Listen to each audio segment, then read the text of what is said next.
ওকে। তো গতদিন পুকি মারা খাওয়ার পরে আজকে ভাবলাম আগে ভিডিওটা পুরো দেখব, তারপর সিদ্ধান্ত নিব বানাবো কি না। তো চলুন শুরু করা যাক। নিয়ে নিলাম একটা শশা।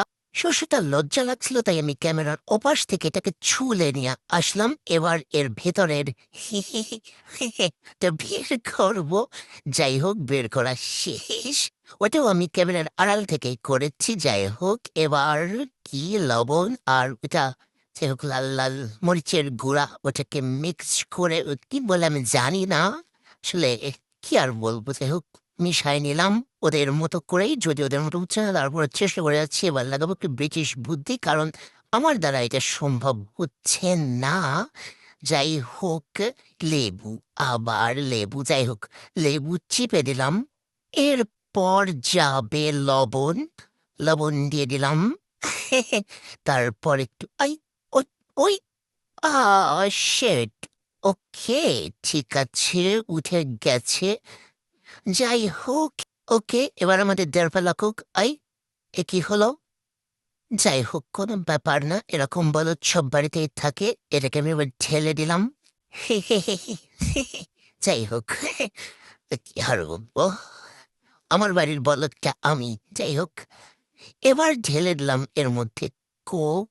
ওমা, ওকে, ওর ফুলে ওঠে, একদম রেগে ফুলে ফেপে উঠছে। যাই হোক, পেছন দিয়ে একটা জায়ান্ট সাইজের পিঁপড়া ঘুরে বেড়াচ্ছে। ও গণশুকে চলে এসেছে। যাই হোক, কোনো ব্যাপার না, আমরা কোক ঢেলাতে মনোযোগ দেই। কোক ঢেলে পুরো করে নিলাম। জানি না খাওয়া যাবে কি না। তো যাই হোক, এবার আবার একটু খেয়ে খেয়ে নেব। ঘাটুরি একটা দিয়ে নিলাম। যাই হোক, ওকে, আমার কাছে যেহেতু পাইপটা স্ট্র নেই, তাই আমি এখান থেকে চুমুক মেরে একটু খেয়ে রাখবো। এভাবেই একটু সরে নিচ্ছি যাতে আমার ঠোঁটটা জ্বলে না যায়। যাই হোক, ওকে, ওকে, ঠোঁটটা জ্বলে গেল।